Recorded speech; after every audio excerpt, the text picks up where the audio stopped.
Okay, right. So welcome to this session on organisational change and the neuroscience of organisational change. I was very reluctant actually to do this session. Because as I'll go through this, I don't think there's necessarily lots of evidence that supports a neuroscience sort of approach to organisational change. And I think potentially studying parts of the brain or studying cellular sort of interactions or neurons helps us understand the context of organisational change. So I started off as a bit of a skeptic. As I went through this, I got more into the sort of the underlying mechanics of neuroscience, and particularly Carl Friston's work on free energy, and realized that actually set out some really interesting principles which we can use not just for organizational change, but across the board. They are universal principles or universal mechanics. I'd also like to, before I start, just thank everybody who's liked this or shared this link on LinkedIn, because I had some ridiculous number of 70 people all recommending this, and you can hear by the pinging that's going on now there's a huge number of people attending this session, and we'll talk about that a little bit as well, why so many people are attending this session and hardly any to my other sessions. But thank you very much for recommending and liking this, and ultimately obviously turning up.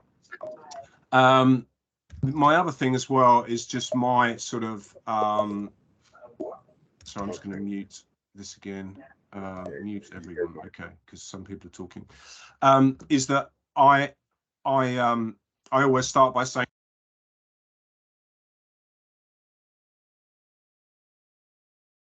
you mute yourself.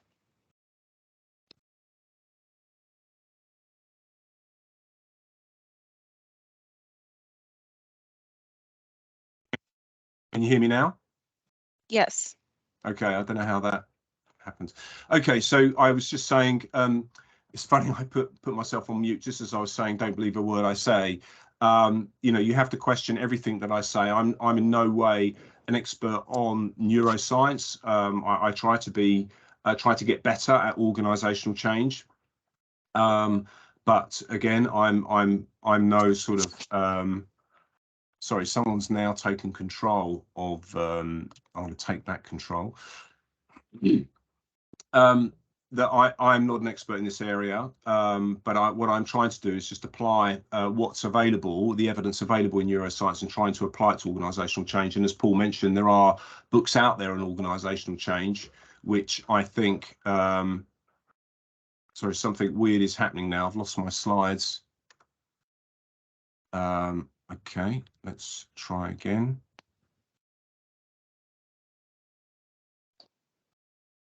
Okay, can you see my slides? Yes. Okay, good, thank you. And I'm not going to offer any solutions here. I'm just going to probably pose more questions and give you links to further reading and things, and hopefully you'll come out of this sort of maybe confused and wanting to find out more, but hopefully give you some hooks and a structure on which you can start to develop your knowledge further. This is part of a series. The next one is on the 3rd of August, which is the final one in this series. And we've had 6 of these sessions, starting off with the history and what's the future of organisational change and what the fundamental potential challenges are of organisational change. And then what do we mean by scientific method? And we talked about complex systems. And then Paul joined me for a session on Mythbusters, which is great fun. And now I've been running sessions on various different competencies within organisational change and what we need to be measuring in order to understand whether we have the capability to change within organisations. And this summarised in this model, which is a model that I've been developing for a while and I'm currently testing, and I'm looking for organisations to test this in. And this is basically enables organisations to calibrate their capability to change, and then use it as a diagnostic tool, and then pinpoint specific areas. So here, for instance, we know we've got a problem with an issue with fairness, and we can understand how fairness links to other competencies within the model, and we can run interventions to try and build organizational capability. And that's what I've been working on, and all this work sort of ties into that work as well. So that's my sort of sales pitch of my journey, and this is ultimately a journey to build a knowledge base, a sort of up-to-date evidence-based knowledge base for organizational change. These are the books that I've been using. So if you were to go away and read any books, I'd highly recommend these books. I'd highly recommend anything written by Carl Friston, and he's done some nice stuff with the Royal Society in the UK, and fairly straightforward to understand, although some of his technical papers are tricky. But he is a neuroscientist, an extremely good one, very well-known one. In this book, Active Inference, is sort of a summary of all his thinking around how we create, how humans are sort of conscious beings, and this work is referred to by Anil Seth. So Carl Friston is the guy who's building the foundations for us to understand how we are conscious, and sort of what the mechanics are behind that. And Lisa Feldman Barrett as well also refers to that work and talks about the free energy principle. And Nick Chatter as well has an alternative view, well, based on Carl Friston's work again, but has a very sort of straightforward view, behavioralist view of neuroscience. I think Robert Sobolski's work is starting to look a little bit outdated for my liking. He doesn't refer to active inference, and he kind of componentizes the brain and talks about different elements of the brain. That kind of gets you so far, as we'll talk about. So these are the books anyway that I've been reading. And again, that's just my opinion. These are the sections that we're going to go through. So just a general health warning about neuroscience and claims that are made around neuroscience, and why we need to treat this, some of this stuff, with a bit of pinch of salt, and which bits maybe we should take more seriously than others. We'll move on to some of the myth busting, which relates to the health warning stuff. And then I'm going to talk through different structures of our brain, and I'm sure there's some of you maybe here who have a better understanding of this than me. I will also sort of point out the limitations of that kind of approach as well. But what I'm really interested in, and hopefully what you're really interested in, is why does the brain work the way that it does? So it kind of becomes irrelevant in a way which bits of the brain do what. What is the purpose in a way? What are the underlying mechanics that make the brain, or why does the brain do what it does? And I think it's those mechanics that you can then usefully extrapolate into our own personal behavior, and into organizational behavior, into group behavior, because they are universal principles. And then we'll just touch a little bit. I think some people are probably interested in neuroplasticity, the learning brain, and maybe some other people are a little bit interested in the default network, which I think also relates to sort of organizational change. Maybe there's some nice thoughts we can have around that, and then we'll just open it up for discussion. But please chip in. Sorry, I've actually got COVID, so if I'm not very coherent, or I lose my voice or something, then please bear with me. So health warning, so extraordinary extrapolations ahead, and I think this is a general problem with organizational change, as it is, that we see a nice bit of research. It's got an element of kind of truth in it, and then we extrapolate it. Somebody does a TED talk, and before you know it, it's the latest fad within organizational change. And I think that happens a lot in neuroscience. And what is really fascinating is that this is still pinging. The number of people are joining, and we've got 235 people on this call. And if I'd have just put the science of organizational change, in fact, I had one on the science of organizational change, and I had probably 20 people turn up. When I put neuro, in front of that, I get 233 people turning up. So I think that says something about our own cognitive bias around where we're looking for answers within organizational change. Are the answers really in neuroscience, or are they really in the psychology, or are they actually in a combination of these areas? And there was actually a paper done where part of my research on this, someone did a paper and tested people, and the number of people who signed up to training that had neuro or brain in front of them far exceeded the number of people who turned up where those words weren't put in front. So I think you just need to be very wary of when people put things like brain training or neuro leadership, you know, anything with neuro in front of it, just get.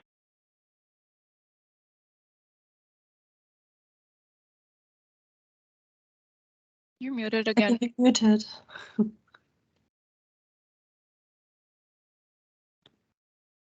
I see no slides, unfortunately. I see the slides. Oh. Alex, you're still muted. Slides are up, but the speaker's muted. Somebody muted everybody. Alex, I don't know, can you maybe in the settings change that people don't need to get to the lobby first because it's constantly pinging? Yeah. And then I think people start to mute everybody. Yeah. Yes. Okay. I see. So mute notifications. No, is that not working? Notifications won't do it. You'll need to actually disable the lobby. Mute notifications will just mute them on your end. So what's happening is none of us can hear or see what you're saying because you're constantly being interrupted by the beeps and the screen is being covered by the notifications. Yeah. So how do I do that? How do I mute the lobby? I think it's I have German settings. I think it's allow people not being in my organization to join the call or something. Yeah. Maybe somebody with the English navigation can help. It seems to have gone quiet anyway now. Meeting options, maybe? Is it meeting options? If you go to more, if you go up to more at the top, the three dots at the top, if you go to more, you can turn off notifications. I'm not sure if that will do it. Yeah. So the three dots at more, hover over that. I did have that on, mute notifications. Oh, okay. You will still have people trying to get into the lobby. You need to change just the main settings in Teams in the meeting request to allow people to bypass the lobby and come directly into the meeting. Okay. I haven't done that and I don't know how to do that. Allow meeting chat enabled. I think who can present? Somebody sent a link on how to do that. Okay. It was really early. Well, I've managed to change it so that only I can do the presentation, which I think is probably bonus. Meeting options. Allow mic for attendees, allow camera attendees, record automatically, allow meeting chat. We just resent in the chat what Bern sent, which is the directions. Oh, and somebody else put it in too. Oh, allow people to bypass the lobby. Brilliant. I think I've done that now. Thank you. Thank you. Thank you for being patient. I'll save. There you go. Done. Thanks for hosting 232 people. Well, I'm not doing a great job of it so far, but we still get people. I'm still having to admit people. Oh dear. Okay.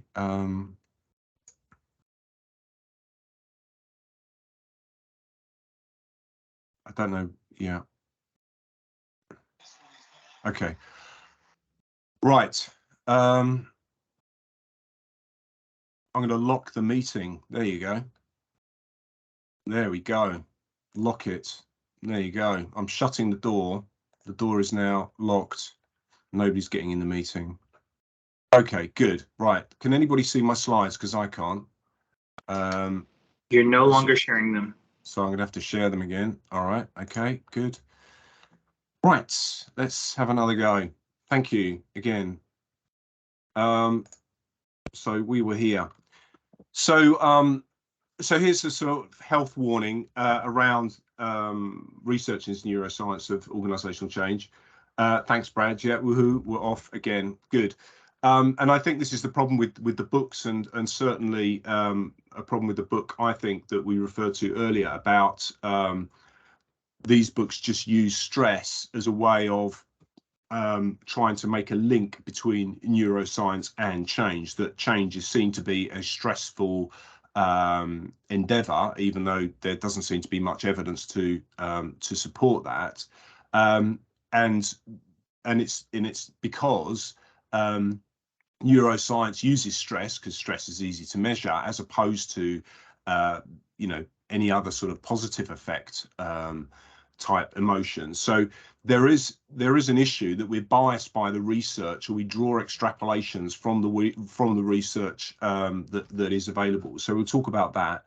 We'll talk about why we're using stress, and we'll talk about the problems that neuroscience has of using stress. So first of all, what is stress? Well, we've got to have a definition of stress first of all, and I don't think there is a sort of a widely accepted view of what stress is. You know, most people refer to this definition here, the non-specific response of the body to any demanded change. I don't find that particularly helpful definition of change, because it's non-specific. I much prefer, and I would say this, Carl Friston's definition, which is based on this principle of uncertainty and surprise and free energy, which is this is an individual state of uncertainty about what needs to be done to safeguard physical, mental, or social well-being. And I like that, because what it's saying is it's, you know, stress is not just a knee-jerk. Actually, stress, we experience stress because we are looking to increase our repertoire of strategies to deal with future events, not just current events. So it's about what needs to be done to safeguard, and that has a future focus as well as a current focus as well. And I think this is another problem that you see from the research extrapolating from stress research, is that all that stress research is done within the context of a laboratory, so it's context free. And it's not about thinking about future scenarios, which is actually what happens in organizations. We're planning change. We're not just, hopefully not just knee-jerking all the time. That's more of a sort of an operational kind of setting. So I like this definition, and I think it opens up lots of views of what we mean by stress. So that's the definition that I'll keep on referring to. And then, so why this focus on stress in organisational change? Why this connection between you know, stress and change? And the first thing is, well, you know, it's not clearly defined, and for me, it supports this sort of deficit-based model of change, that change is a negative thing, that change causes or induces stress. And this very much comes back from the mindset that you'll see from Cotter all the way through to Connor, and starting off with Lewin, going through to Connor, going through to Cotter, which is all this sort of got to create a sense of urgency, got to get an emotional stir up, which I think emotional stir up is probably closer to what we want. Or Connor saying that, you know, we've got to induce pain across the organisation as well. And I think that's just that, you know, it's a 1990s kind of view of the world where change is kind of top down, and we induce and squeeze people to change. And that's why we come up with this idea that stress is equal to change, and, you know, brains hate change, which is clearly, we'll come on to that anyway. And ultimately, you know, I think we're becoming more aware since COVID and pre-COVID as well of the impact that inducing stress has on people. What right do we have, or any manager or any organisation have, to induce any sort of stress on individuals, particularly when we're wanting them to open their arms to a new situation and adapt to new challenges the organisations face. So I think it's a really unhelpful way of framing change, but that's the way the neuroscience of organizational change is framed. And what do we mean by how do we measure stress in these kind of these studies that are used to extrapolate into organizational change? And the problem with this is that different stressors have different effects on our brain, or different effects on the way that our brain responds to the stimulus. So when we look at neuroscience research, they use different stressors. So one piece of research might say, you're separating a rat from its mother, for instance, and that causes a certain type of stress. So we can extrapolate all that stress into organizational change. Or forced swimming is a popular way of trying to induce stress in rats. So to the point where the rat is nearly drowning, So again, we're extrapolating from a drowning rat into organizational change. Giving electric shocks is another one. On humans, for instance, it could be a pin prick to your finger, so it's actually pain, and again, we're extrapolating from that into organizational change. Or you can cage animals and you can subject them to white noise, all this sort of stuff. In fact, some of the research that is potentially most helpful is around sort of card games, and card games becoming more difficult and sort of inducing more cognitive stress than physical stress. And again, the way the brain responds to physical stress and psychological stress is also different as well. There are different nuances going on. So we need to be very careful when we cite these, or when we talk about stress and change, we need to be very careful about what the origins are of that research. And to compound all these problems, we have this issue around stimulus strength and stress are used interchangeably. So I can stimulate you to be stressed, so I can dial up, but different people react to stress in different ways, so they're not necessarily reacting in the same way. So stress is an outcome of the stimulus strength. So stress is not it's not just there. Stress is induced by something. So studies potentially confuse the stress strength, which is objective, i.e. I have a different view of what kind of, my roller coaster ride is hell, whereas you absolutely love it, and they confuse that with the subjective stress of, I'm sort of feeling stressed. So we get this confusion between objective, the stress strength, which I can measure, and the subjective, the roller coaster ride. Sorry, I'm confusing there. Not thinking straight. So the objective is the stress strength. Yeah, I can measure that. I know how much I'm sticking a needle into my finger. The subjective stress is, oh, actually, I quite like the sensation of a needle going into my finger, or I don't. So anyway, they confuse those things. Sorry, and this what's actually up in front of you, the reason that I put this up and why I'm talking not to the slide, is just that we have the same problem with this idea of urgency and creating pain within organizational change as well. So just like in neuroscience, where we don't have a hierarchy of stress, there isn't really an understanding of what we mean by creating stress in organizational change. Is stress, do we mean by stress that it's just not accepting business as usual? How stressful is that? That might be quite stressful. A sense of concern, so I'm worried that the organization isn't performing as well, which might be stressful for CEO, probably not very stressful for someone on the ground, maybe they don't care too much. Emotional stir up, so this is sort of deliberately trying to get people's emotions up because you believe that people are canyons of complacency, which is what Kotter believes. Or you have to destroy attitudes and rebuild them from the ground, which comes from Shen in 1962, based on his training in Japanese prisoner of war camps. So he's interviewing people who've been subject to sort of brainwashing and thought, well, that looks like an interesting way of getting people to change. I think he's probably moderated his view on that now, but you know, that's what was being written in the 60s. And then more recently, you know, creating this sense of crisis, which is what Kotter's talking about and which is what Connor talks about, which I think is quite scary. And, you know, we know that Prozac and Kantar, you know, sort of say there's only a certain number of times you can cry wolf. So the same problem happens in organizational change as it does in stress research. And how do these stress research studies measure? Well, they measure cortisol levels, which you can do by rubbing a swab inside your mouth and measuring your cortisol levels. You can measure it via pupil dilation as well, or you can measure it through a questionnaire. So you can imagine you're trying to compare studies across lots of different, or what's the effect of stress on, you know, the brain. And one study is using cortisol swabs, and another one is using a questionnaire. And there are even questions around whether cortisol is really a stress hormone anyway, which we're starting to question now. Someone's got their hand up and they've just taken it down.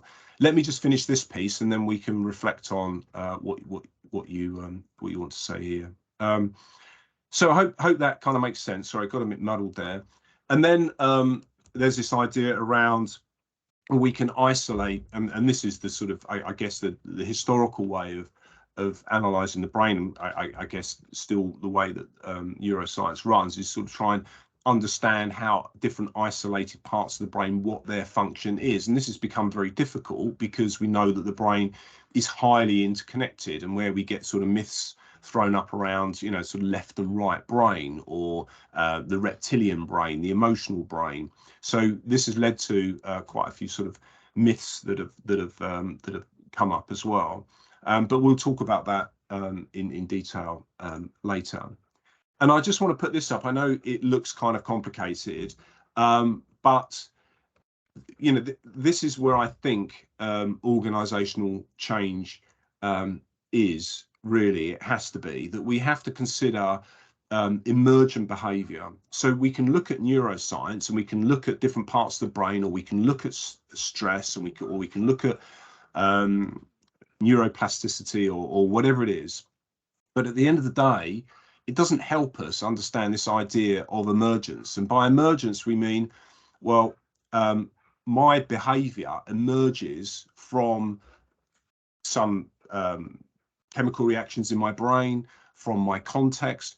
So it's an extremely complex, different set of processes which create an emergent behavior. And this is particularly important in organizational change. You've got lots of people acting, and you've got lots of groups acting. You've got people as part of a group, you've got people as individuals, you've got people acting as part of the organization as well. And from that, you get a completely different set of behavior than you would do if you just studied those individuals on their own.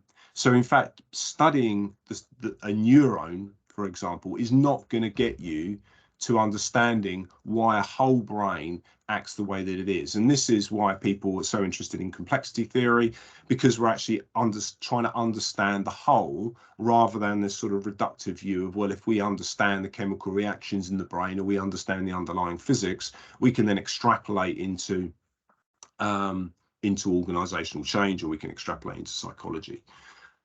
However, saying that, I think, and this is where complexity theory is going, and where how we understand consciousness, and we'll come on to this, which I think is fascinating, is that there are some mechanics that run across the physics, the chemistry, the biology, and the neuroscience that tie all those things together. There have to be some underlying laws that tie all these things together. And if we can understand what those underlying laws are, then maybe that gives us a way to make connections across these different, and connections across disciplines, as well as these sort of extrapolations. I won't go on about this because I've ran a separate session on complexity theory than organizational change, and you can have a look at this in more detail. So before we go on to myth busting, I can see that there's some hands up, so it'd be great to hear from people and whether any of this has made sense so far, or whether COVID's getting the better of me.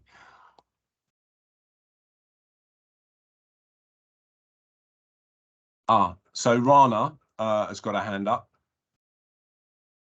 and I can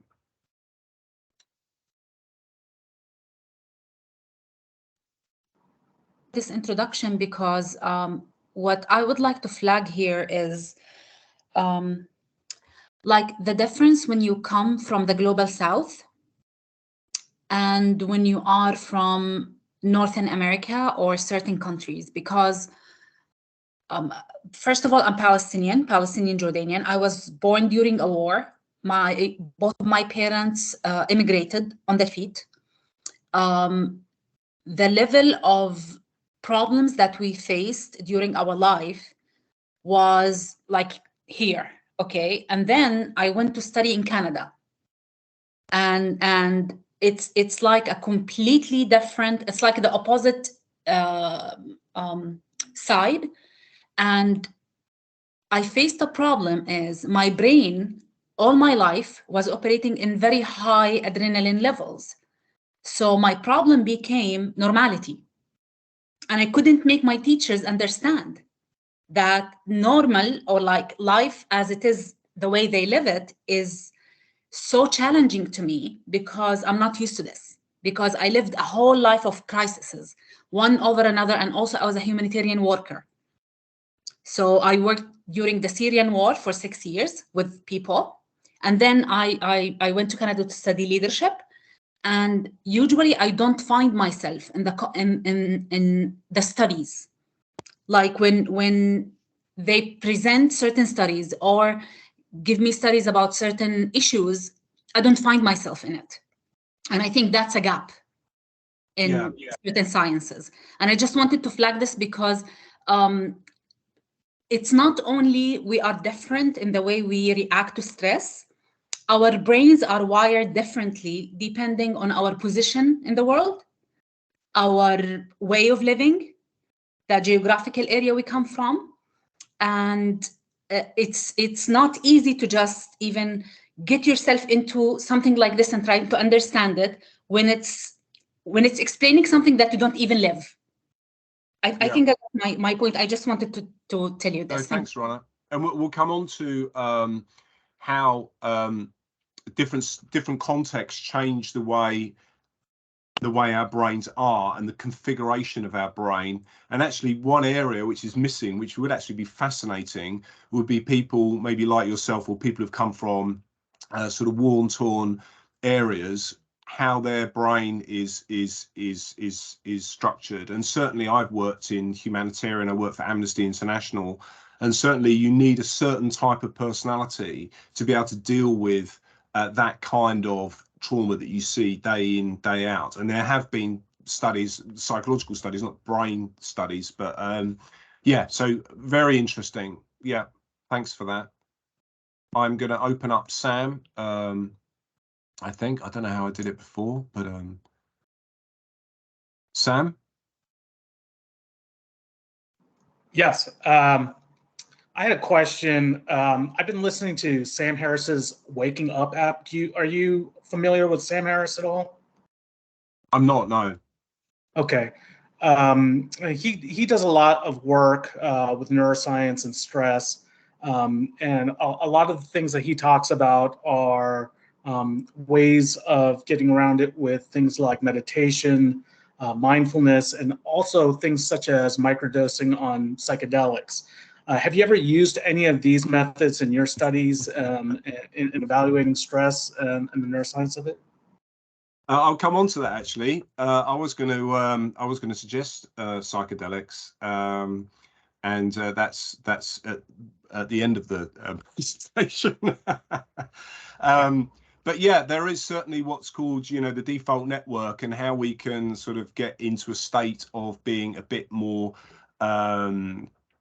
I guess, thinking mode or being mode rather than the sort of doing mode. And we'll talk about that and the importance of that for organisational change. So yeah, let me come back to that, Sam.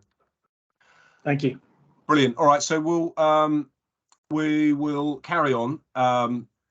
So some myth busting. I'll just quickly whip through this because I do so much of this, and I mean I get bored of myself talking about this, but do our brains hate change? And someone actually said, Rock and Schwartz actually said, our brains hate change, which is clearly I don't know, does this need any more explanation?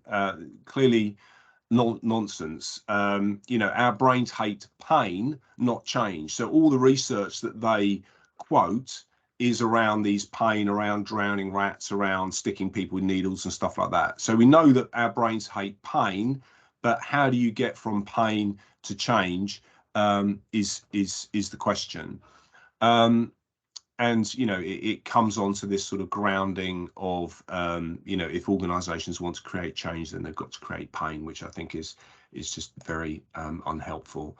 And you get this stuff wired to resist, you know, that we are wired to resist. And you kind of wonder how humans got to where we were if we were wired to resist. And then we get Rock and Schwartz who are saying change is pain, as I said.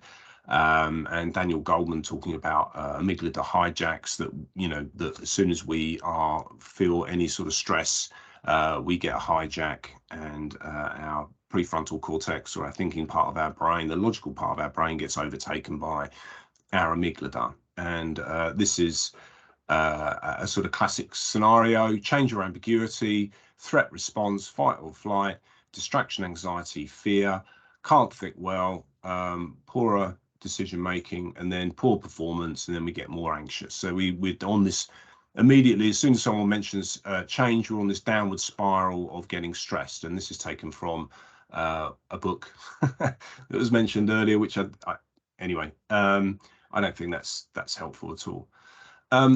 So this one, IQ and EQ, I just thought this is from Daniel Goleman, and this is around the idea that we have this sort of emotional quotient, and whether it's any different really from ideas around emotional stability, which already exist in psychology. So this is about sort of duplication of constructs within organizational change. That does EQ offer us anything more and above just thinking about IQ plus, say, emotional stability, for example.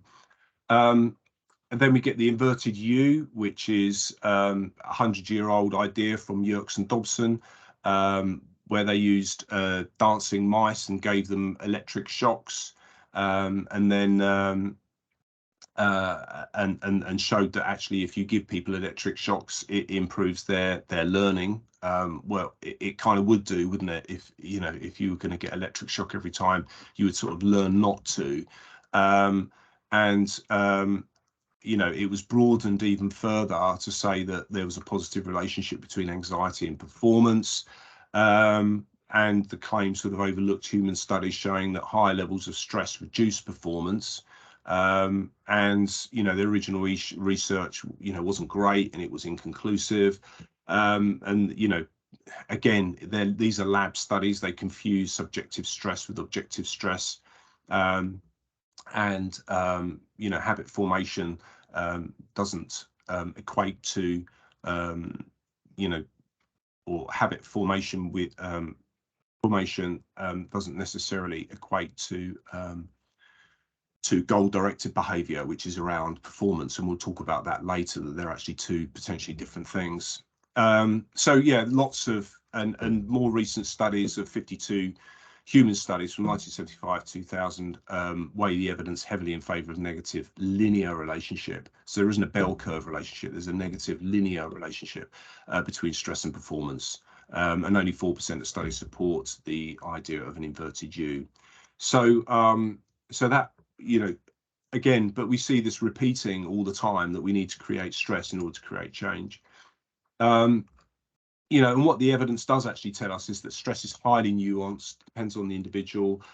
Stress needed to change is the same level as waking up. So if you want to create stimulation, what lots of studies find is actually the cortisol levels, which isn't necessarily a good indicator of stress anyway, but the cortisol levels that you need are the same as when you wake up. And when you wake up, you probably wouldn't say that you were, well, it depends on what you think your day is going to be like, but the cortisol that your body naturally creates in order to wake you up is what they find in these studies is the same as sort of stimulatory, what they call stress.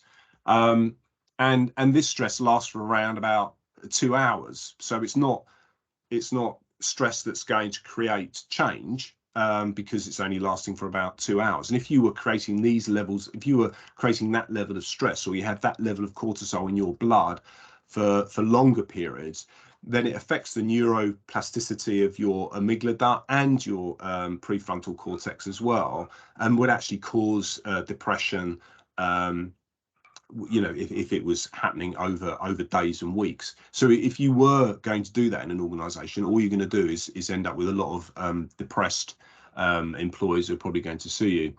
And our brains seek stimulation. As I mentioned before, the beauty about Carl Friston's definition of stress is that it leaves open the door for, so why don't we just sit in a black box? Why don't we just close all the windows and just sit there and just protect ourselves? And that's because we go out in the world to seek information in order to build strategies to deal with things that might actually happen in the future. So we do seek stimulation. And we talked about consistent levels of stress affecting well-being. That's absolutely no question about that whatsoever. Obviously, different people have different levels of resilience, etc. And there's a negative relation between stress and performance, and there's a difference between performance and habit formation, which we'll talk about later as well. So other zombie ideas that are out there that won't die, learning styles, this idea that, you know, you learn if you read and you're visual, or, you know, you're watching, you're not listening, so you're not auditory. There's no evidence to support any of that. I talk about MBTI as well, because I think there's this idea, which is related to neuroscience, of this hidden self, that there is something that resides within us, which is our true self. And if you read Nick Chatter's book on Flat Mind, he's sort of saying, well, there's no such thing. There is no true self. There is, you know, what even do we mean by self, or what do we mean by mind? So we need to start asking these questions in order to understand, before we take personality tests and stuff, if there is a stable, unique self, then we can measure it. But if there isn't, why are we using all this stuff? And certainly neuroscience and people are writing about psychology kind of believe that we don't actually, that most of what we are is socially constructed. Good versus bad stress, we kind of talked about that, but there is this idea, you know, and this comes back to this sort of waking up stress level, that, you know, it's not good language to use to talk about good and bad stress. You're either you're stressed, which is a bad thing, or you're sort of waking up and you're sort of feeling stimulated. And I think we should be using the word stimulated more. And certainly this is one of the ideas from Lisa Barrett, who talked about becoming more emotionally more conversant in our emotions, actually labeling how we're feeling, and being more nuanced with that, which is really helpful. This idea of the triune brain as well, you know, it is potentially a misleading metaphor. People use it to sort of understand the evolution. So, you know, back in the day, we just had these lizard brains, and then over time, these extra layers of the brain were added, which is complete nonsense, because, you know, animals that apparently haven't evolved still have that triune brain structure. It's just the way, and this comes back to the neuroplasticity thing and the sort of social adaptation, I guess, of our brain as well, is that actually over time we use our brains in different ways. And a great example, wonderful example of this is the octopus, which doesn't have a central brain at all, and has brains in each of its tentacles, which all seem to be able to work independently. It's probably the closest thing we'll get to sort of alien life in our world. But it's worth reading about the octopus brain, because it is fascinating. But most brains are sort of formed in this way anyway, and we are humans just because obviously we have a potentially more developed prefrontal cortex, but probably because we use it in a different way. The idea of the right and left brain, you know, there is a part of the brain which connects the right and left brain, and I'm aware of people who've written books about you know, how history is determined by people using their right and left brain. And there was a nice discussion on this, that, you know, if I'm typing and I'm using my right brain, I'm creating, but at the same time I'm using my left brain because I'm trying to sort of coordinate my actions. And if I'm thinking about a sentence, am I using my left brain or my right brain? Or if I'm creating a paragraph or the book, or I'm thinking about how that book relates to the world sort of generally, which parts of my brain am I using? So if you think about someone publishing a book, and someone says, oh yeah, that's very much a left-brained book, how could you ever come to that conclusion? So I don't know. I just don't find that left-right brain thing very helpful at all. NLP is interesting because it's obviously using its neuro-linguistic programming. Nobody's really sure what that means. But there are parts of NLP that kind of look interesting, but they look interesting because they use techniques that coaches and psychotherapists have been using, like, reframing, so they use techniques which are already out there. And actually, when you look at the research on NLP interventions in organizational change, they use things like goal setting. They use one used SMART objectives, for instance, which isn't particular to neuro-linguistic programming. So neuro-linguistic programming has this problem: it's not really sure what it is, and so it's got to refer to as sort of magpie approach to just stealing good ideas and trying to put those under the umbrella of NLP. And then lastly, there's the amygdala hijack, this idea that one part of the brain can take over the other part of the brain. It can't. The brains are bit different parts of the brain are constantly talking to each other, which kind of then questions this whole idea of, well, you need to control your amygdala. So emotional control rather than emotional stability, or not. It's questionable whether you can control your emotions anyway, and certainly it's very questionable whether you can control certain parts of your brain to control your emotions, and even whether those emotions reside in those parts of the brain. So your emotions don't reside in any part of your brain, because emotions are socially constructed, and in fact they're not anywhere. They're just there. So it's kind of a crazy idea. So there are my myths. That's my rants on the myths. I don't know if people want to chip in on that. I've got a hand up again here. Sam, is that your old hand, or do you want to set a new hand? Any other thoughts on these myths? I mean, I mention them because I just feel that they're just not helpful, and they're misleading, and they're pretending to be potentially something that they're not. Any other thoughts? Am I being too negative? Should I be a bit more relaxed about this stuff? Perry won a Nobel Prize in 1980 studying left and right brain. Not really a myth. Okay. Yeah, so the great thing about neuromyths is there's always an essence of truth. So the amygdala, there is a right and left part of the amygdala. So parts of the brain have left and right areas, and certainly experiments show that that the left brain is better at doing some stuff than the right brain.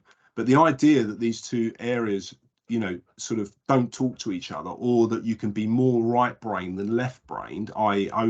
or your right brain is working 90% of the time, your left brain's only working 10% of the time, certainly is a myth. But yeah, I totally agree that different parts of your brain, the left and right parts, have different functions within different parts of the brain, like the amygdala, for instance. So underneath all these myths, there's always a nugget of truth. Okay, Alex Nesbitt. Sorry, yeah, Alex.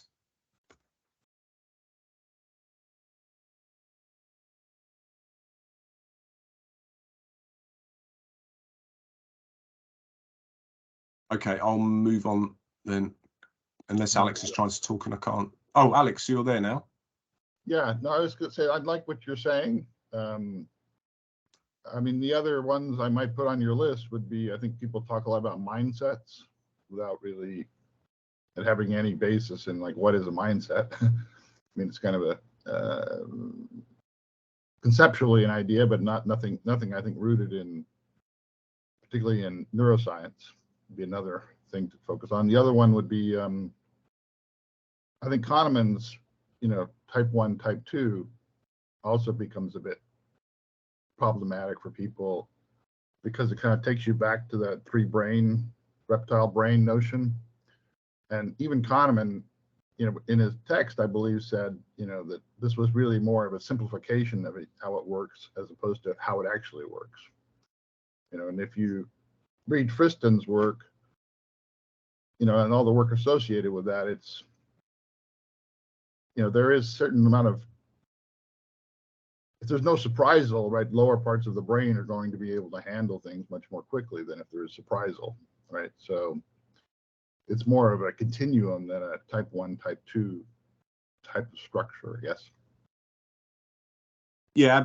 Thank you, Alex. Yeah, and you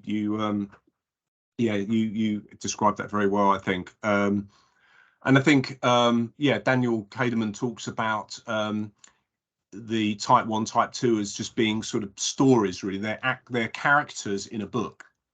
That's the way that he describes them. So he's not saying they're part of the brain. He's just saying that these are descriptions of two different types. And I think that's the way people use left and right brain as well, that they're kind of characters and they can dial up or dial down. So I believe they get translated into science quite readily, though, by people. Yeah, I think so. I guess one I know you're going into this, but I was curious about, you focused on stress, which I had never really associated with, stress, neuroscience, organizational change. I can kind of see how it relates, but it wasn't really what came to mind for, first and foremost. So I was interested in why you picked stress to focus on that concept. The reason I focused on stress is because that's what all the literature seems to be written, all the books that are written on neuroscience of organizational change. So there's a way to sort of critique and question what's gone before. And I guess that only over the last 10 years have we really seen any research around seeking systems and stimulatory effects, or positive stimulatory effects, that the brain research has actually been very focused on stress. And that's because it's easy to measure, it's easy to set up experiments. I guess for me, I always took that as being, I think the previous paradigm, even in neuroscience, was really stimulus response. Yeah. And that was the prevailing paradigm.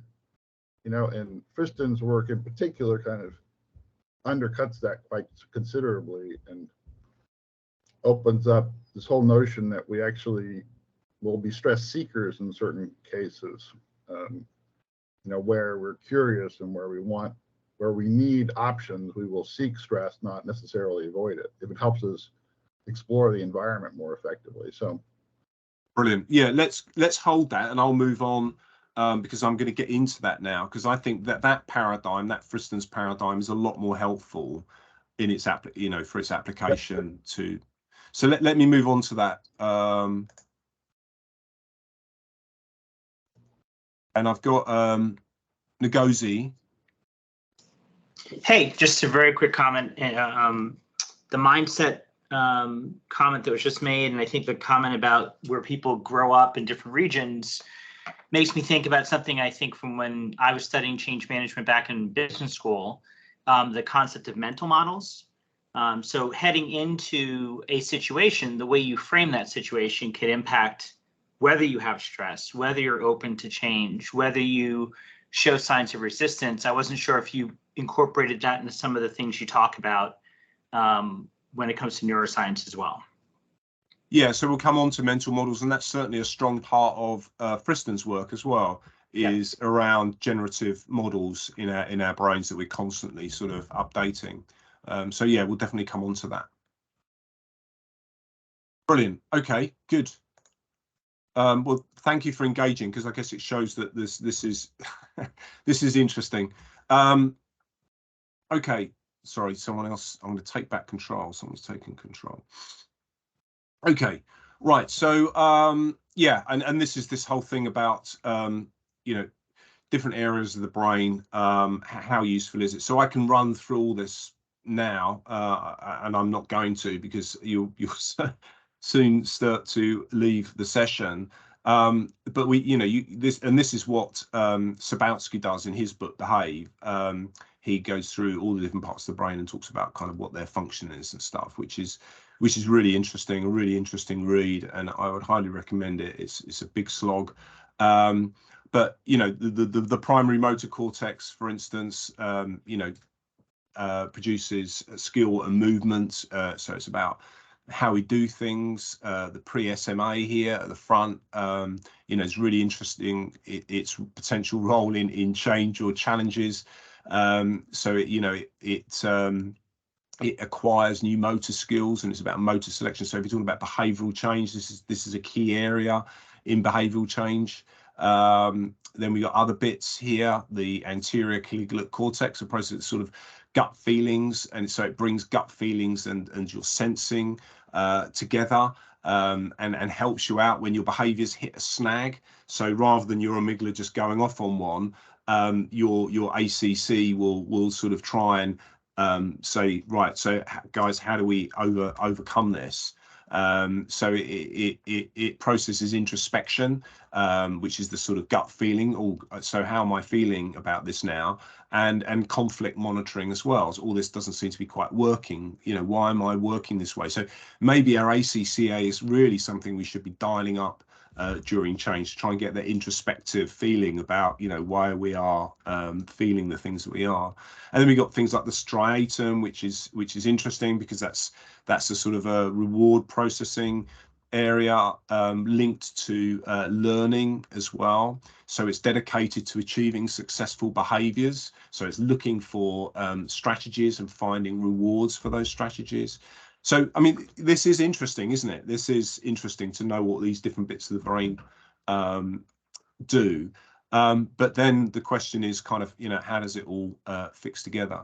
The VMPFC, the ventromedial prefrontal cortex, extinguishes fear, so it controls negative emotions. It controls the amygdala. So when traditionally when you talk about the amygdala hijack, that's what that sort of tension is there, and that's a good tension to have, isn't it? Because we want to be able to just run sometimes and get the hell out of there if there's a saber-toothed tiger coming, and other times you want to think maybe it's not a saber-toothed tiger, but it's probably don't want to think too much about that.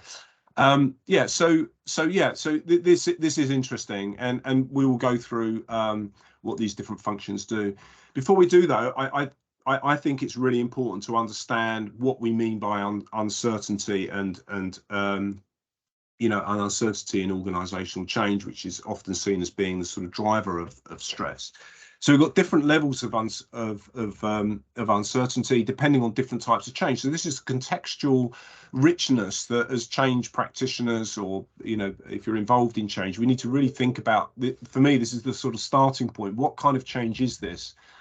And there's the certainty when we know how many balls are in the bucket, we know what the color is of them all, and the world is absolutely certain, and that's not change, is it? We're just sort of business as usual. And there's the sort of risk where we know we can start calculating what the probabilities of the balls are coming out of the pot. And then we start to throw in some unknowns. So there's some stuff in there, these grey balls, which we really don't know what they are. And if we pick them out, we're not really sure what to do with them.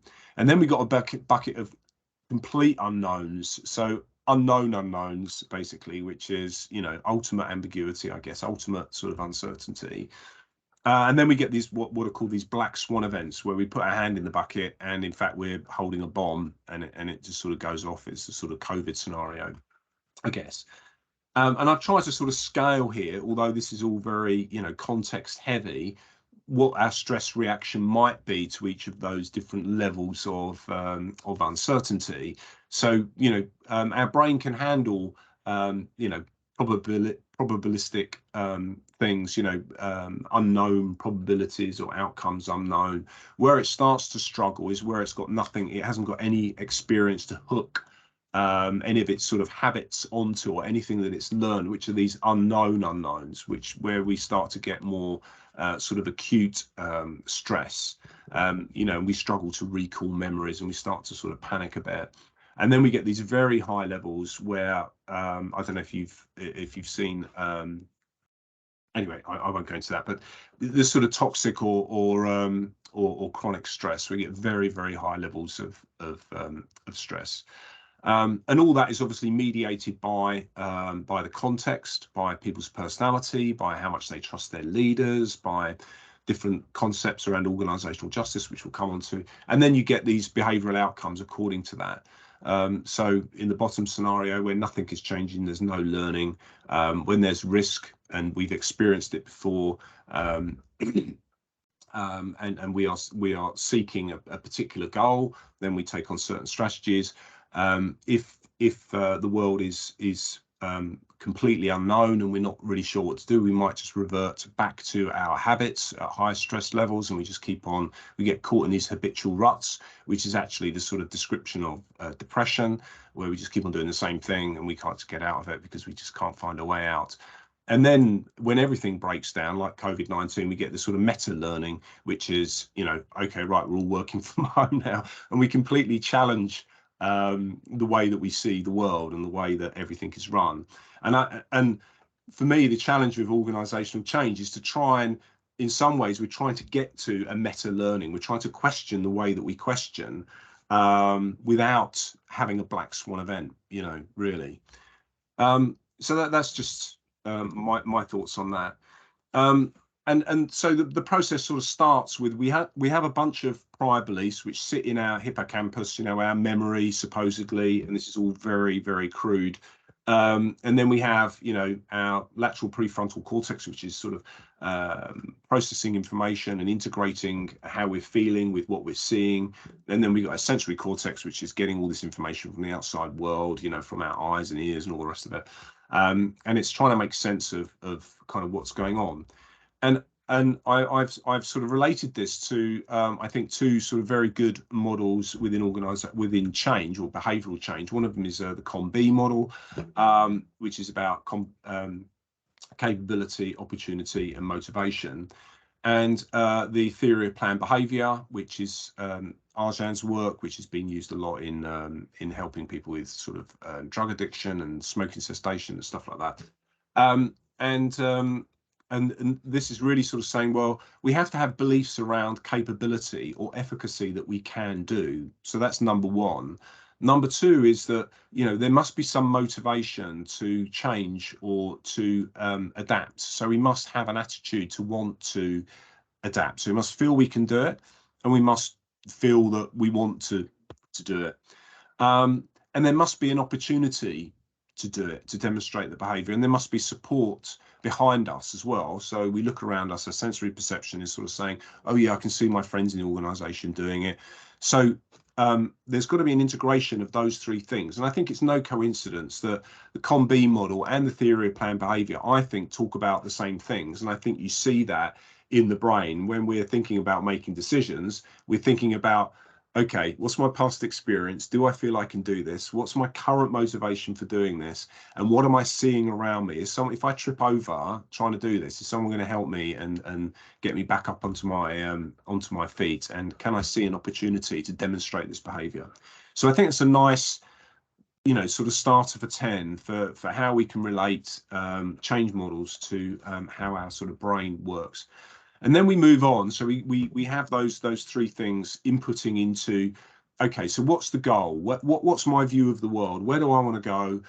What's my mental? We talked about mental model. So and this helps to simplify the complex, because I have a very fixed view of what's going on in the world, and these things need to fit into kind of my view of the world. That's my sort of goal state, as it were.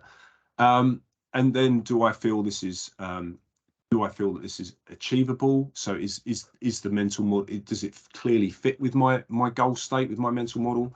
And are the outcomes predictable? So if the outcomes are predictable, that's great, because I'm going to get a reward. If the outcome isn't predictable, maybe I'll get a pinprick, or I might drown or something. So, and I think this relates to when we're talking about organizational change. Okay, so what level of risk are people perceiving of this change? Have they done it before? Does it fit with a mental model? Has this been communicated before as a vision for the organization, etc.? And I think that's when we get into this sort of system 1 and system 2 thinking that we talked about, because actually what we're trying to do is we're trying to push people out of their system one thinking. They're sort of fast, knee-jerk, oh yeah, this fits with my mental model, I know exactly how to do this, and then it just becomes a habit, which is not what we want. We don't want just a habitual change. We don't want a handle turning. If we're wanting people to change, we've got to get them to think and question what their assumptions are, because we're asking them to do things differently, which means we're going to move into the system two, which is a bit slower and it's a bit more sort of conscious and effortful, yeah, and it's complex. So that for me is sort of the next change. This is what our brain is going through. It's like, oh, okay, so where am I on this? And you know, if the outcomes are known and it's all certain, as I mentioned, then we're just into this loop of reinforcing our behaviors, and that's not going to help us. There's no stress there. You know, we might get some sort of mind wandering people getting bored saying, yeah, I've been through this before, I can do this, no problem. Okay. Then we get into this sort of stimulatory level where with change, we're not really sure maybe what the outcomes are. So we get into the sort of known unknowns. So we kind of know what the issues are, but maybe we haven't kind of been there before. And this is where learning starts to happen and we're experiencing stimulation. And sorry, I should be explaining, you know, this is all coming through the sort of the amygdala, which is sort of processing our emotions and thoughts and stuff, but it's not as simple as that. And then we get, and the amygdala is a sort of general alarm for things not being right. And then we get to this serious state of unknown unknowns or irreducible uncertainty, where we really can't find a solution to the problem, and then we get this sort of chronic stress. And if that keeps on happening, I mean, this can happen, you know, it can happen, but if it keeps on happening, remember you talked about this 2 hour sort of effect of huge spike in cortisol. If this keeps on happening, then depression will set in and we get into these feelings of helplessness and we can't move on. And that's obviously not what we want in organizational change. So they was just sort of different ways, and this is all happening in a millisecond, you know, in our brains. And so this is just a general outline of how our brains will be responding to the change. So at one level, if it's just habit forming, it's just a dopamine, it's just a reward. Yeah, I've done this before. This is all within my predictive state and I understand what's going on. And then we get sort of some adrenaline at the top here above stimulation, which is our heart rate rises slightly, and you know, and then we get this sort of cortisol's high levels of stress. So they're the three kind of scenarios. They're very, very simplistic, and this is the way, at least I think, books on neuroscience of organizational change should depict change and not talk about just this immediate sort of hijack that whenever we are presented with change, our amygdala kicks in and overrides our prefrontal cortex.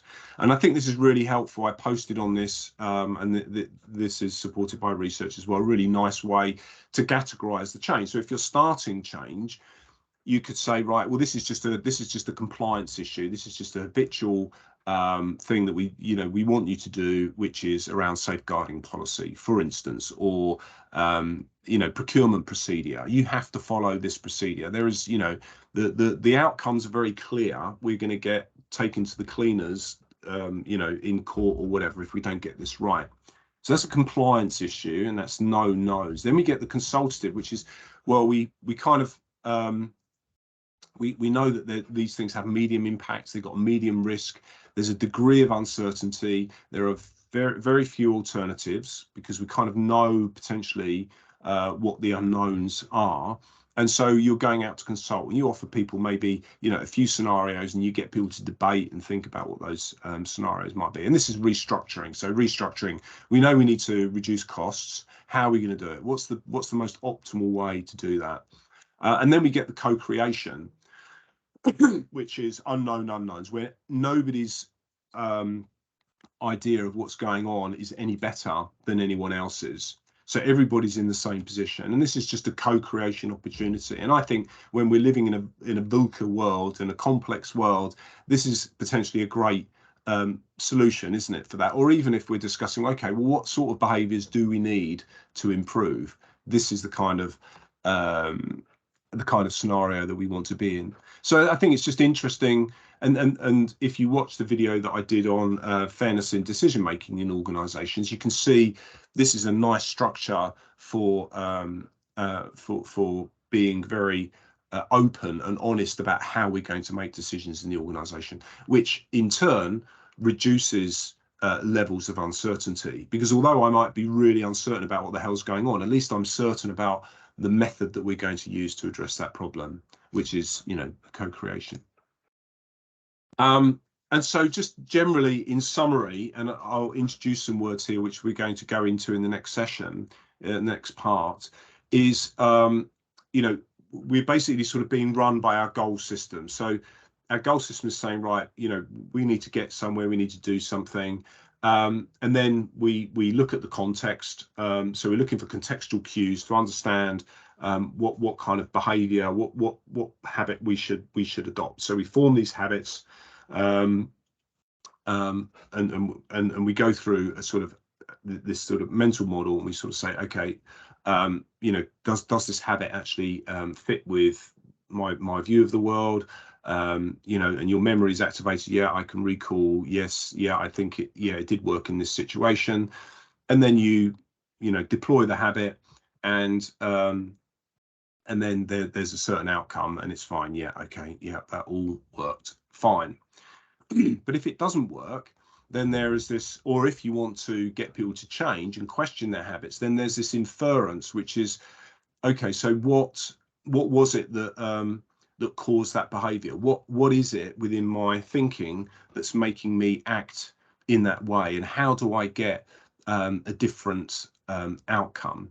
And this is this extra piece that we're going to talk about as we go forward, is a process called active inference, that I actually act on the world to make sense of it. So I might try a habit, or I might try a new behavior, and then I'm standing back to see what happens. And this is quite interesting, because it's about this sort of division between beliefs and behaviors. What comes first, the belief or the behavior? And in fact, what this is kind of, I think, suggesting is the behavior comes first. I'll try something out.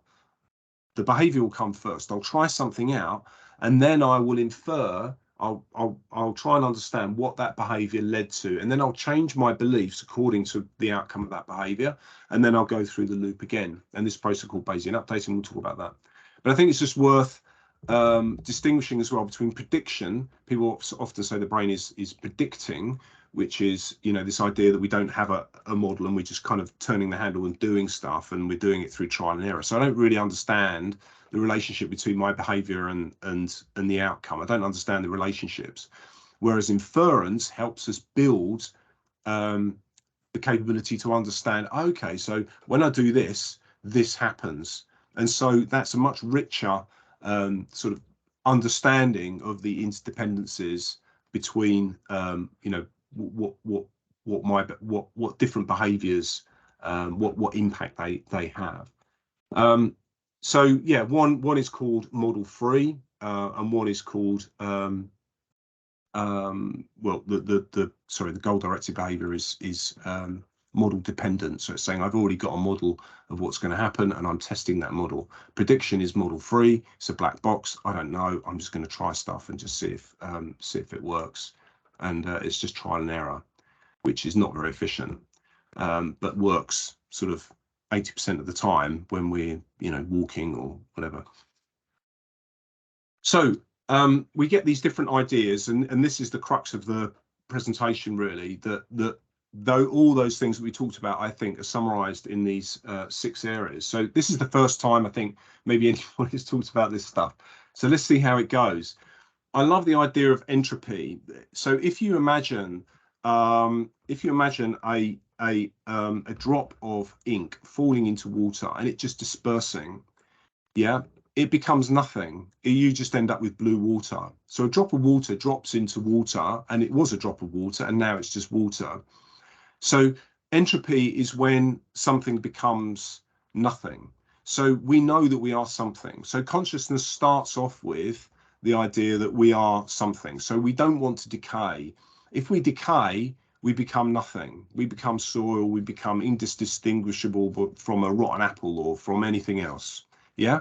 So fundamentally, this is the basis of Carl Fristen's work on and Anil Seth's work on consciousness, that we are differentiating. We're trying to see how we are different from our surroundings in order to, or we're trying to fight entropy. We're trying to fight decay. So that's the underlying principle. And I just think, you know, in organizations, you can talk about organizations that are highly disorganized, they're fully disorganized or fully organized. And we know that complex systems move towards being fully organized. So I think it's interesting when you go into an organization as well to see what is the level of organization and what do they need? Because agile, if you want to be agile, then you'd probably want to be maybe dynamically organized, relationally disorganized. Maybe you don't want to be fully disorganized, but agile wouldn't be on the fully organized area. So certain change will need different types of organizational structures and different levels of structure versus autonomy. And this is an interesting idea as well, the balance between structure and autonomy within organizations. How much autonomy do you give and how much structure do you put around your change, which again is this idea of, you know, decaying and entropy. So if we have this idea that that things are decaying, then we have this things are decaying because we are getting our predictions about the world wrong. Yeah, so if I step out in the road and a car hits me, I've got my prediction wrong and I'm dead, and that's it. That's entropy set in. If I don't find food, then entropy sets in. So if I'm not getting myself into positions where I can find food and eat or whatever. So there's a very basic sort of fundamental, you know, idea behind this. So that's about prediction. So I predict and I observe. And if there's a divergence between that if there's a divergence between the evidence that I'm receiving and my mental model, then that's surprise. Yeah, that's uncertainty. So if I can't predict what's going on in the world, then that creates uncertainty. But the way that we overcome that is either by changing our beliefs. So we have to change our mental model and say, okay, right, I'm going to have to change my mental model, you know, in order to predict the outside world better. Or I'm going to have to change my world, which doesn't really mean change the world, but change the evidence that I get from the world. So if I don't like what's going on in the USA at the moment, for instance, I can either change my mental model and become more like people in the USA, or I can move country and go to a place where people actually believe what I believe. Yeah. So we're always left with this that basic sort of choice. Either we surround ourselves with people who believe, you know, think the same as us and we don't change our minds, or we change our minds and we formulate new mental models. So that's the idea of free energy. You've got two choices. If you don't want to decay and die, you've got two choices. Either you change your mental model and get better, or you change your environment. So either you move to a place that's got food, or you change the way in which you gather food and change the kind of food that you eat, or how you catch that food. The other concept is, which I think is fascinating, is the idea of Markov blankets. So if you drop some oil into water, the oil stays as oil. Yeah. So there's what's called a Markov blanket. We can call it a comfort blanket. So we create comfort blankets around ourselves, depending on our, you know, areas where we are comfortable. So we are living in predictively stable states. So nothing's going to come and attack us. We live in a house, we've got our doors closed, nothing's going to happen to us. So we seek predictable states. So we form blankets around ourselves that are these predictable states. So if we're creating these predictable states, they create boundaries. That creates a sense of belonging in an organization. You know, I'm with fellow people, I'm within this organization. And so yeah, so we seek evidence within those areas for our own existence, because we're living in predictable states, because we're trying to minimize uncertainty, because we're trying to minimize entropy, we're trying to minimize surprise. We live in these states that become more predictable. So that's another concept. And so I just want you to watch this video for a while, because I think this is fascinating and sort of summarizes a lot of this work. So these guys are setting up a bunch of metronomes that are all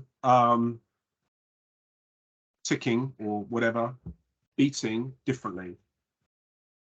And I'll just speed this up. And you'll see there's an orange guy, front row, third from the right, and his mates behind him. So just watch them. So everybody else seems to be gradually synchronizing. Can you see that? Those two guys at the front there kind of doing their own thing, but eventually they all start to synchronize. Okay. And this is really interesting because, you know, these metronomes aren't conscious, but at some point it's as if they are trying to fit in with what everybody else is doing. Yeah, so we're trying to fit in with what everybody else is doing because we want to be in predictably reliable states. And this happens even at a metronome level. It happens throughout physics. It happens everything from the tiniest organism to an organization. Organizations are trying to be in predictable states, aren't they?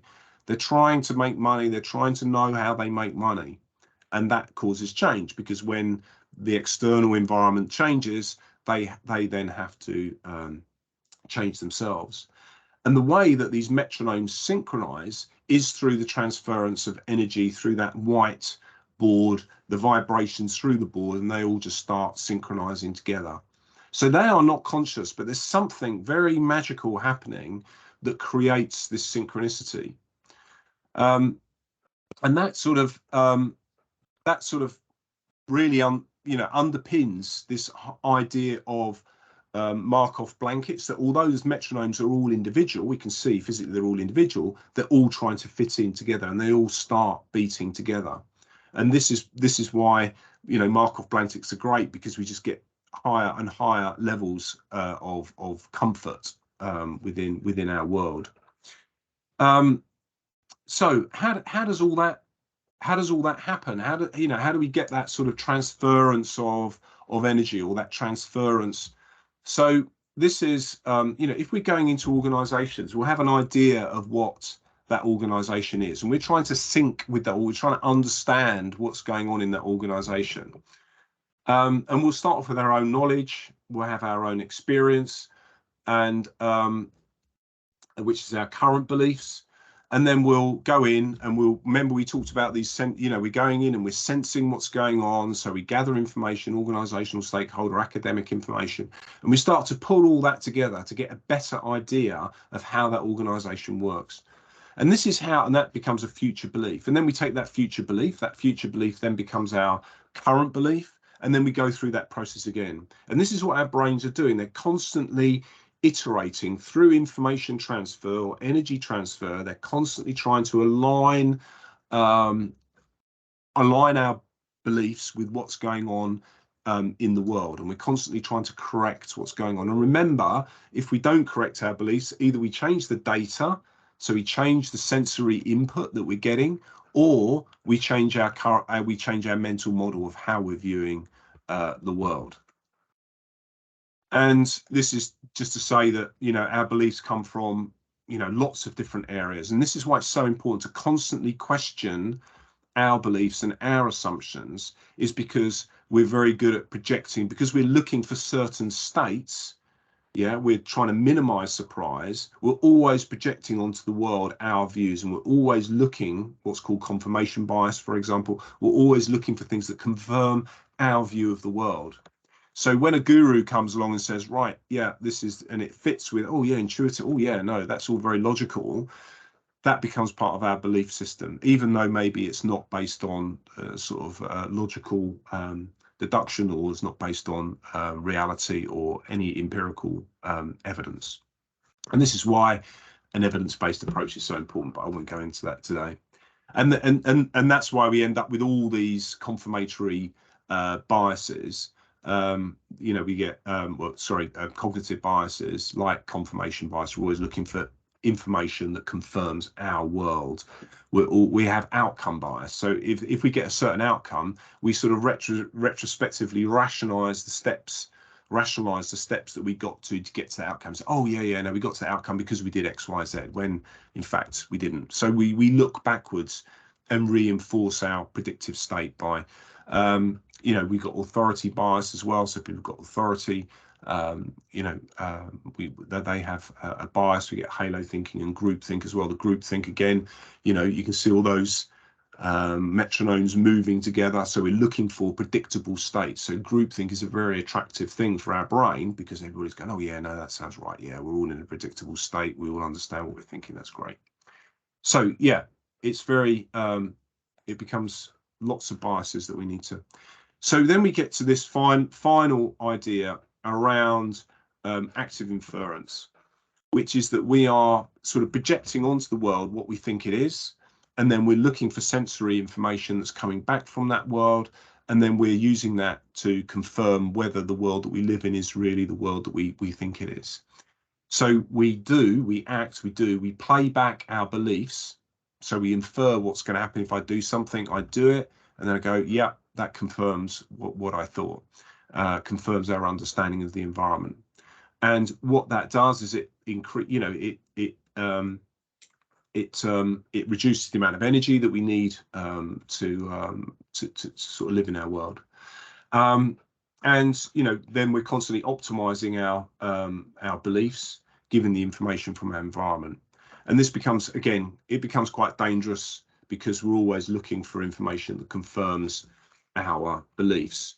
And if we want to move to a new mental model, then we need novelty and surprise. We need novelty, so we don't have any prior beliefs about a situation. This is something I've never ever seen before, and that's going to take energy for me to you know, move my mental model, shift my mental model.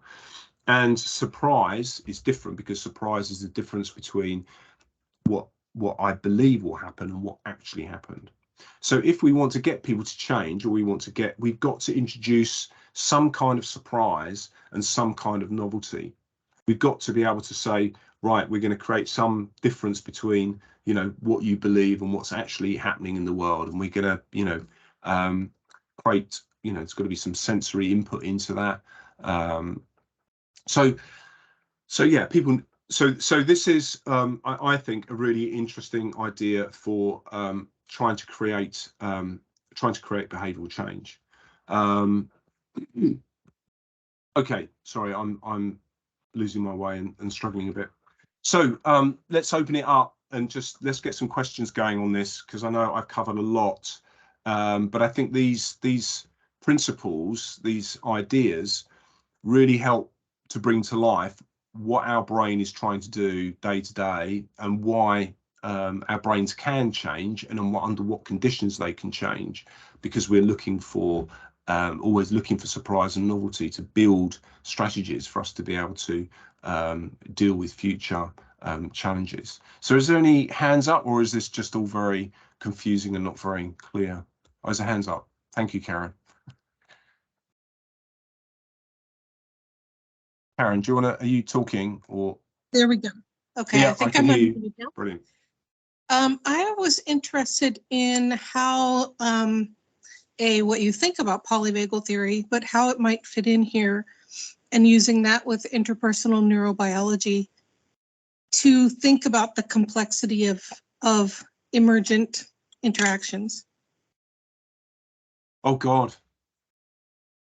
Well, I don't understand. I'm not sure I'm familiar with the. I'm definitely not familiar with those theories that you've mentioned, and maybe you could just elaborate a bit more. But I think in terms of emergence, that synchronizing of the metronomes, I think, is really interesting, isn't it? Is that we get this sort of emergent behavior, which is formed by this process of trying to, you know, synchronize with our kind of view of reality, that we're trying to synchronize and trying to live in more predictable states. So I think emergence comes from that. Does that help, or have I not understood your question? Yes, and polyvagal theory addresses not just brain behavior, but the entire nervous system, and how it functions together, and how it responds to sensing danger in any environment, and how people change their way of interacting in that case. So just wondering if you had thought about that and where it might fit. Yeah, and I think this is the way. I kind of hope this is the way organizational change and every other kind of discipline is going, is that we are trying to integrate biology, psychology, neuroscience. This is physics. What we're talking about here is really kind of structural statistics, which you'll see across lots of different domains. So yeah, I certainly think that's the way forward. Sorry, Alex. Nisbet. Sorry, trying to get unmuted. Well, I think you've taken a very good crack at translating Kristen's ideas into a notion of how things work. I would suggest that I think there's a confusion. People often get confused that free energy is actually something to do with energy. Right, whereas it's actually more of a metaphor for informational entropy. And people don't understand entropy very well because they think it, as you described it, is this going into nothing, whereas entropy is actually just a measure of possibilities, right? So higher entropy means there are more possible states, and low entropy means there are fewer possible states. Whether the states are structured or organized is kind of doesn't matter to entropy. They will settle into its most probable state, which is usually what we would consider disordered, but not necessarily. So I think there's some confusion about entropy and free energy that Kristen, that is unfortunately part of this. But moving beyond that comment, I think there's an interesting question about how organizations synchronize. The metronome is certainly using energy on the platform to transfer energy across the metronomes, is physical energy that's happening. Whereas with people, it's much more about sort of, I think, well, this is a bit about my own personal hypothesis, is there's perhaps an expansion of what we consider self, right? Which is we have this physical notion of a body and like it is us, right? But our brain doesn't really have that kind of notion, right? It considers the stuff we own as being part of us. So we are concerned about our bank account, not just our, our physical health, right? So, and I believe we can actually extend ourselves to thinking about being, as being part of other people, being part of us in a sense. It's more that our self is more like our extended identity, if you will. Which forces us in some ways to consider that part of our environment, part of ourself, and we're going to act to try and make that work the way we want it to work. But everybody's doing the same thing to each other. So you kind of have this, we're kind of informatically coupled, and we're all acting on the same environment, which is going to end up shaping, common generative models, because we will all have had common experiences, if you will. So it's kind of a self-fulfilling prophecy that under active inference, that groups will start to have shared mental models. Which leads me into the question of, how do we change those mental models collectively? What strikes me is that the entrance point has typically been trying to look at individual behaviors, whereas we might find a better entrance point looking at the conditions in which behaviors take place. So, so for the classic example I come up with is like, you have a hotel clerk who is not maximizing, room utilization because they're scared of being yelled at because something goes wrong with a room and they don't have somebody to place them back into that room. They don't have a substitute for that room, right? So they've kind of operating under this condition of if I do what's right for the company, I'm risking being yelled at, and therefore I'm not going to do that. But if I could change that condition so that the person is less likely to get yelled at, they'll start changing their behavior. So it's not acting on the behavior or the values, it's acting on the conditions that inspire the behaviors and the values, if you will. It's like, and I don't know if you have any thoughts on how we would act, if that's a good way of acting on the collective way of behaviors, or if there's other ways. Thanks, Alex. Yeah, and I think this comes back to that sort of theory of planned behavior and the COM-B model as well, that, yeah, you have to see, and I think it ties nicely in with the Bayesian updating as well. So if we understand that's the way that people update their beliefs, that they go out and test the environment and see whether their behavior is successful or not. And if it's not, then they just carry on with their sort of routine. If their new behavior is successful, then that takes them to another level. So I think that comes back to your point, Alex, doesn't it? That if we create the conditions where when you ask someone to do something differently, and this is the reason why or whatever, and they try it, and the conditions are there for that behavior to be successful, then they're more likely to get into that habit, aren't they? Because that's easier, or giving the results or outcomes that their brain wants, or rewards, or whatever it is, than if they followed an old behavior. So I think that, yeah, that really is helpful, isn't it, when we're thinking about change, seeing it from this Bayesian updating, that actually I think a lot of people think of change as well. If you just change sensory inputs, if you just communicate a lot, people will change, and they won't, because they have to try it out. That's what we do. We actively infer, we act on our environment and see what happens. And if our environment hasn't changed, our behaviors won't change. So I think that's really insightful and really helpful. I don't know if other people think that's a really helpful way. Thanks, Alex. Ngozi? Yeah, I guess so many things. The original hand raise was, and I'll put this out first because it's easier for me to keep my brain, is just to get some thoughts on, from watching this, it feels like there would necessarily be a divergence between what an internal change management practice might do and what a consultant coming into an organization to help them manage change might do. So on the example that was just given by Alex, I think about the clerk at the front desk, I'd imagine you could collect more longitudinal studies of like, how much are decisions impacted by a lack of information, right? To me, that you get a clerk enough information so you create certainty, that would have just as powerful an effect on their behavior in that use case. I also think about, a lot of collision ideas here, but I also think about the challenge of an organization trying to get their metronomes to all click in the same way is in some fundamental way, but you may disagree with this, it almost flies in the face of what diversity brings into an organization, right? One of the benefits of diversity is people enter your organization with these very different worldviews and very different approaches to attacking a problem. So is that a path that one can ever get to, where you're getting a homogenization of mental model within an organization? Like it feels to me like there's tension between diversity and that. And then I come back really to the first question a bit. Like all this stuff is great. I think I've been doing change project work, kind of IT-based change for many, many years.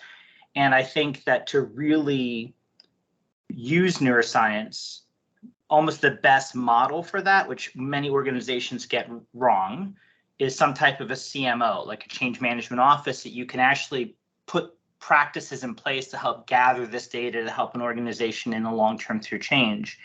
It feels heavy for a practitioner going in an engagement, short term, year, 2 years, whatever, to affect change. Do you have any thoughts on either of those? Did I offer too much? No, I mean, yeah, I think the problem with getting consultants in is that, you know, the change is always going to be imposed, isn't it? It's always a consultant doing something that's extrapolated from another organisation that might not be within the same context, or, you know, and they're coming in with their own mental models, and they're trying to. So I think there are problems with, you know, there's something inherently wrong, I guess, with thinking that consultants can affect organizational change. I think the organization is. I think that the organization is making the decisions, and the consultant is kind of guiding them and yeah, hopefully educating them in this sort of stuff, like how do you change behaviors. But I think, yeah, yeah, there's a question around that. I think on the diversity conundrum about autonomy and belonging, or autonomy and structure, you know, people crave for belonging, don't they? You know, the metronomes all want to sync, we all want to sync, we all want to get on. But on the other hand, we have this desperate urge to want to feel that we are different and autonomous. And I think there's a nice paper that I've written about which talks about inclusive culture, that inclusive culture gets the balance right between giving people a sense of autonomy and belonging. And I guess what is quite interesting in the metronome example is, if someone came along and put their finger and got one of those metronomes and then made it go in a different direction, how many metronomes does it need? This is the question. How many metronomes does it need to change their beat for all to disrupt all the others and then resynchronize at a different level? I guess is the question, isn't it? Because as long as we can all synchronize, that's fine. Then we need to know how to synchronize in, you know, at a different level, don't we? So we need to then understand what the critical mass is to get change going in the whole organization, which comes back to Alex's point, I think, isn't it? Is about what kind of context do we need to create in order for those metronomes to then start beating to a new beat, I guess. Does that help at all, or am I just making things even more obscure? No, it does help. It actually made me think of, there's two American restaurants that do something that, as soon as you said what you just said, made me think of it, is when they open a new location, they staff 3/4 of it with staff from other of their locations, almost to kind of get a critical mass to establish that cultural footprint. And then those folks slowly peel back to their own restaurant. So it's kind of, I never thought of it that way, but it's kind of a model where they found their critical mass of metronomes to go in and make the restaurant run the way they always have run. And then they can bring new people in that may have marginal, if any, you know, impact on the way that place runs. So yeah, and that's interesting. Yeah, that's sort of, yeah, infecting. But then what you're assuming there, I guess, is that their model for running the restaurant is the best model, and that in fact, if you just let a bunch of people get on and do it, they might actually come up with a better way of doing it. Right. That's what they're assuming. yeah. No, sorry, not you. Sorry. Yeah, that's what they're assuming. Yeah. Absolutely. No, interesting. That is interesting. Yeah. Brilliant. Thank you for your thoughts. Any other thoughts? I've only got a couple more slides. We don't have to go through them, but if people want to talk about this a bit more, and I'm glad it stimulated conversation, because I was struggling with how to explain this, and I haven't made a great job, but I'll take on board your comments as well, Alex, because they were really helpful. Amos.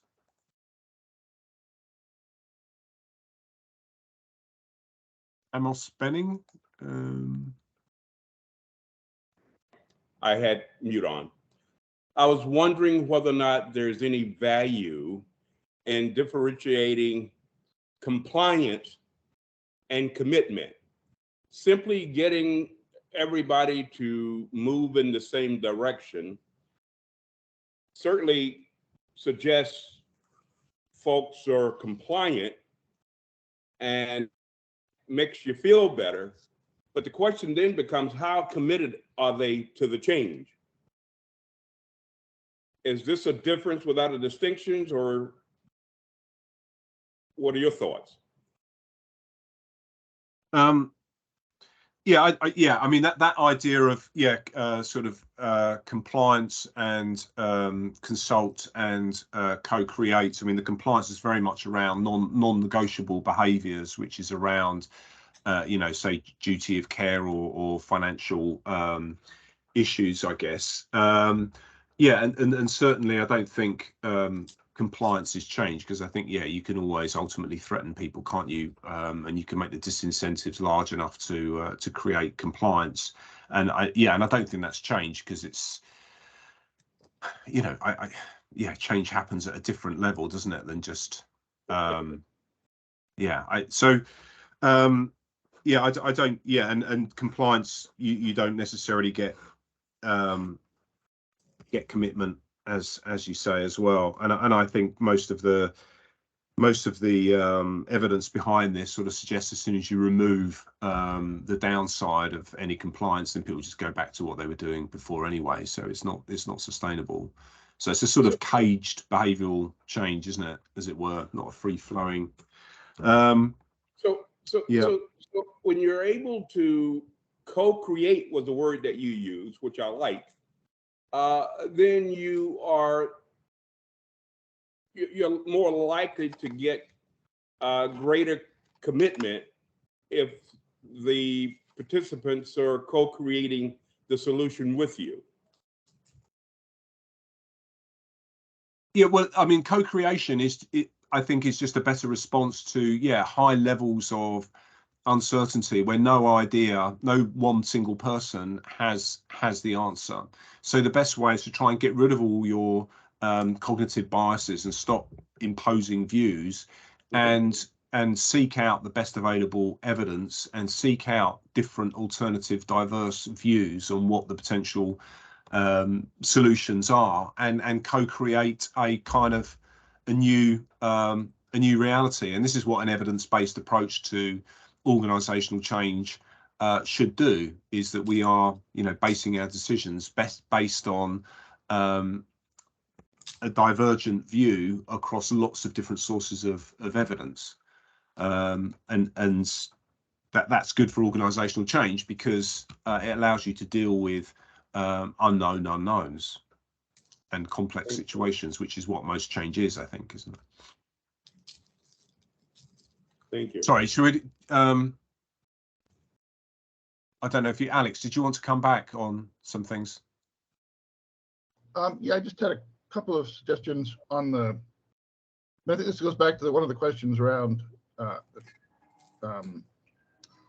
whatever Cotter's thing, the big burning platform issue, which is a different take on it than stress per se. But one of the things about a crisis is that it creates, it unlocks things in a sense, right? Because you can think about generative models or mental models as being somewhat static and framed, and unless there's something that comes along to challenge them, we don't reconsider them, right? And what a crisis seems to do is, to me, and it's the same thing if you take thermodynamics, right? If you take something that is fixed and unmoving, it's very hard to make it move. But as soon as you start moving it, it becomes very easy to move, right? And there's this notion, to the extent that you can create some energy that creates movement, you'll have it's much easier to create bigger movement, or larger scale shifts. So there's some notion that, introducing this whatever crisis or whatever can help unlock that framework. And I think as it gets into this issue of co-creation and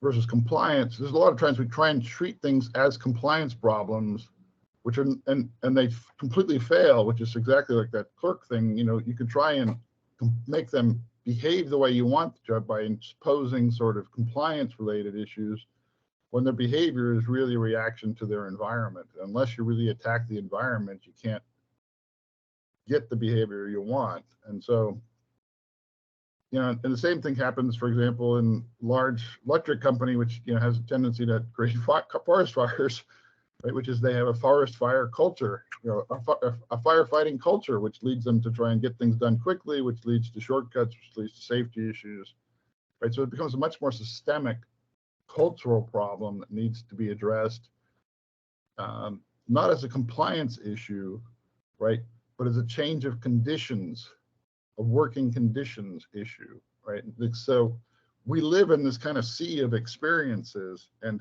if we can, and we can't necessarily change behavior, but we can change the way what people experience, right? And if we can change those experiences, then we can influence, how they think and then how they behave. This is why I think, going back to the, the critical mass of people in a restaurant, they have come in, and through their behaviors, they are creating a set of experiences which the new people are then absorbing, and then over time they become reflective of those experiences. So to me, I'm introducing, kind of consciously trying to introduce this notion that there's, if you will, beliefs, there's behaviors, and then there's experiences which are separate from the two, right? And it's like a circle, right? So our behaviors shape our experiences shape our beliefs shape our behaviors. You can enter into that cycle anywhere you want, but if you're external to that cycle, the only place you can really intervene is in the experience. And we tend to try and act upon the beliefs, and we through communication and coercion or whatever, and then we try and act on behaviors through compliance and incentives, whereas we should be focusing more on the experiences, which is something we can actually control. And so if we could map out what is the experience, what's happening in the experience that causes the beliefs, what beliefs cause the behaviors. If we go into the experience and re-engineer the experience, can we re-engineer the beliefs and the behaviors, if that makes sense? Because I think those three things are coupled, and if we can act on them, we can, I think, be much more effective at getting change. Brilliant. Thanks, Alex. And I think that goes some way to answering your question as well, Amos, doesn't it? So I thought I would just quickly summarize. Thanks so much for that, Alex. And you give me food for thought there about experiences and how we decouple. Experiences are created by behaviors and beliefs, I guess, and how we decouple all of that, or whether it's just one big sort of mashup.